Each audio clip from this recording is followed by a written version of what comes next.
来，我们先不废话，直接看一眼现在的市场行情。你们打开手机看看现在那几只龙头股的股价，不管是你每天都在盯的 Nvidia、Tesla， 还是那些让你又爱又恨的币圈比特币、以太坊，甚至是港股美股里那些曾经跌到谷底，现在又蠢蠢欲动的中概股，你们有没有发现一个很诡异的现象？就是价格永远卡在你觉得有点贵，但又怕错过的那个尴尬位置。我看了一下，现在很多股票已经从底部反弹了20%、30%，甚至有的已经创新高了。然后我就收到无数私信在问我，哎呀，现在还能追吗？是不是太高了？我要不要等它回调一点再进？又或者有些人手里拿着一堆现金，从大盘3000点等到4000点，再从4000点眼睁睁看着它冲上5000点，嘴里还在念叨着还没到底，还没到底。这种心情我真的太理解了，那种看住别人赚钱比自己亏钱还难受的感觉，简直就是一种心理酷刑。所以今天这支视频，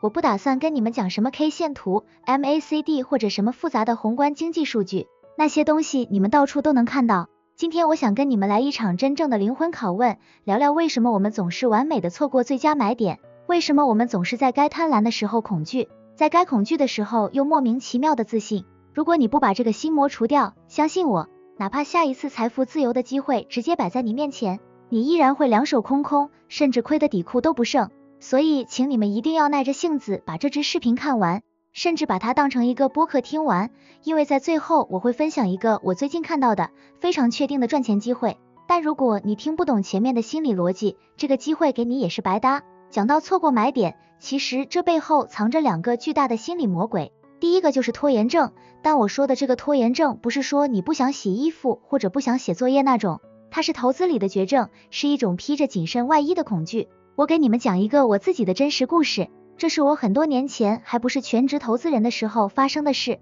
那时候我想买一只手表，我看那只表看了很久，市场价大概是8万块左右，我当时心里就有个小算盘，我觉得这表虽然好，但我觉得7万5才是它的合理价值，于是我就开始等。我每天起床第一件事就是刷二手网和各大论坛，只要价格没到7万5，我就觉得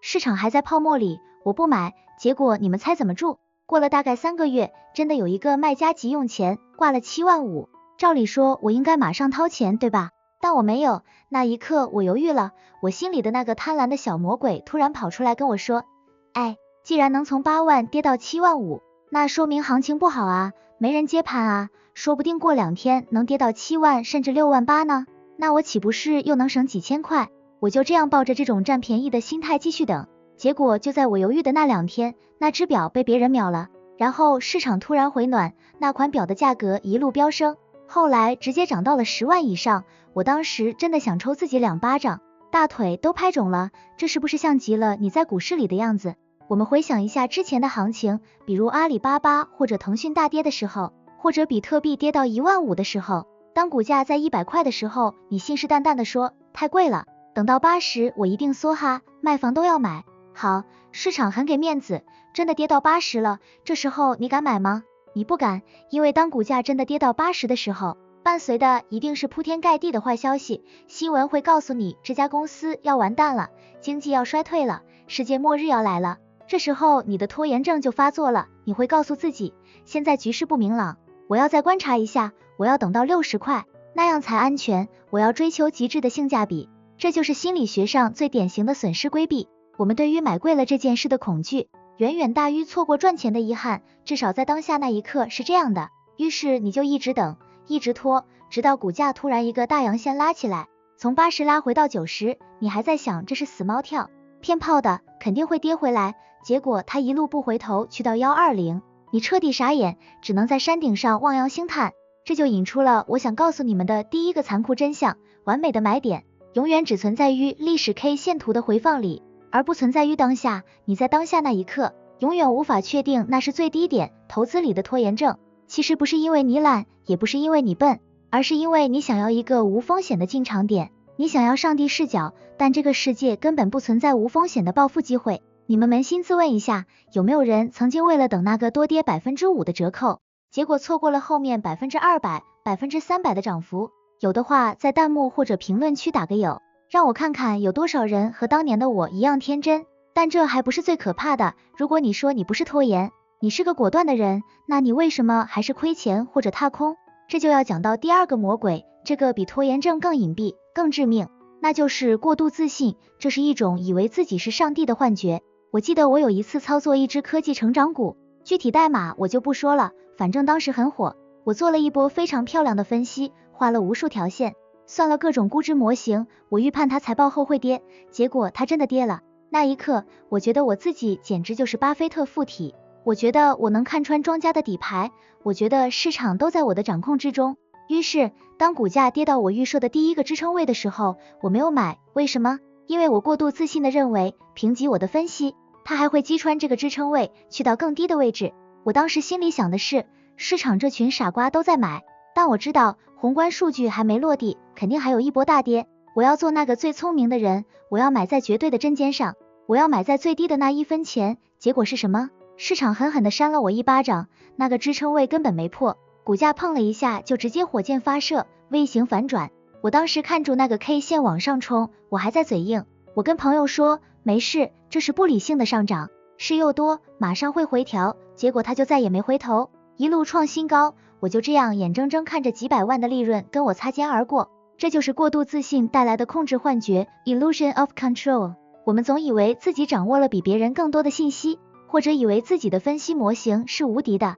我们试图去预测市场，而不是应对市场。大家反思一下，你在投资的时候，是不是经常有一种剧本感？你脑子里已经写好了一个剧本，先跌到这里，然后盘整2周，然后我买进，然后大涨。兄弟们，醒醒吧，市场不是你家开的，华尔街那些拿着几千万年薪，拥有顶级超算的基金经理都预测不准短期走势，我们凭什么觉得自己能精准的买在针尖上？这种过度自信让我们对价格过于挑剔，我们不是在买资产，我们是在买自己的面子。我们觉得买在最低点是一件值得炫耀的事情，好像那样就证明了我们比别人聪明。但投资的目的是什么？是为了证明你聪明吗？是为了在饭桌上跟朋友吹牛说我买在了最低点吗？不是啊，投资是为了赚钱啊，为了那个1%的极致低点，放弃了整个趋势。这不是聪明，这是愚蠢，这是对自己财富的极大不负责任。说了这么多，其实我就是想把这层窗户纸给你们捅破。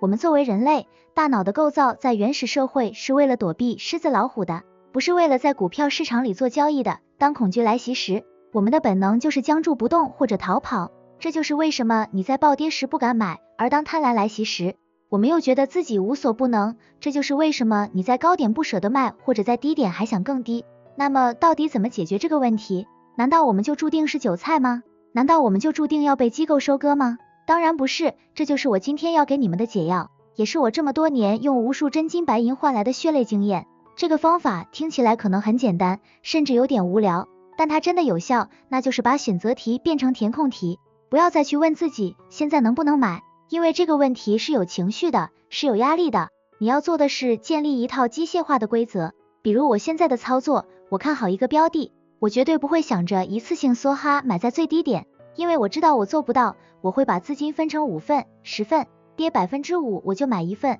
再跌5%我再买1份，甚至我会设定定期定额，每周5不管它涨跌，我闭着眼睛买。我知道这听起来很老套，很不性感，没有那种神预测的快感，但朋友们，赚钱是很枯燥的，真正的暴利往往就藏在这种反人性的枯燥里。当你放弃了预测最低点这个执念，你就会发现你的心态突然变得无比轻松。跌了你会高兴，因为你可以买到更便宜的货，涨了你也高兴，因为你手里已经有货了。这才是投资该有的状态，而不是整天盯着屏幕心惊肉跳，焦虑到睡不住觉。而且讲到这里，我要跟你们透露一个我现在看到的最真实的赚钱机会。这个机会不是某个具体的代码，而是一种市场情绪的巨大错位。现在你们去看看新闻，看看社交媒体，是不是大家都在担心经济衰退？是不是都在担心通胀反复？是不是都在说美联储还要加息？大部分人现在都处于我刚才说的拖延症阶段，手里拿着现金在观望，在等一个史诗级的崩盘，在等那个所谓的大底。但你们去翻翻历史书，真正的牛市往往就是在这种犹豫中诞生的。当所有人都还在等底的时候，底部可能早就过了。轻舟已过万重山，我现在正在布局的一些板块，特别是那些被过度杀估值的优质科技成长股，还有一些具有抗通胀属性的核心资产，现在的价格虽然不是历史最低，但已经是极具性价比的模糊正确区间了。我不追求买在最低，我只要买在便宜的区间，然后把剩下的交给时间，这才是大资金的思维，这才是能让你睡得住觉的投资方式。我不怕告诉你们，我最近已经开始分批建仓了。如果你还在等那个完美的买点，你大概率又要拍大腿了。所以我真的希望看完这个视频，你能放下那个想做上帝的虚荣心，也能克服那个想占尽便宜的拖延症，去执行一个简单的、机械的买入计划。不要让未来的你再来恨现在这个犹豫不决的自己。好啦，不知不觉说了这么多，如果你觉得今天这些大实话对你有那么一点点启发，或者你在我刚才讲的故事里看到了自己的影子，请一定要在评论区告诉我，你们曾经错过的最让你心痛的一只股票是什么？当时你是怎么想的？把它写下来，这是一种很好的心理释放，也能提醒其他的观众朋友。当然，如果你喜欢这种深度分析、不讲废话的风格，记得帮我按个赞，订阅我的频道，并把它分享给你身边那些还在犹犹豫豫的朋友，这对我做内容是最大的鼓励。最后，还是要啰嗦那句老话，投资有风险，入市需谨慎。以上所有的内容，包括我提到的案例和心态，都是我个人的经验分享和主观看法，不构成任何具体的投资建议，钱是你自己的，下单之前一定要做足功课，要有自己的独立判断，千万不要无脑跟风。我们下支视频见，拜拜。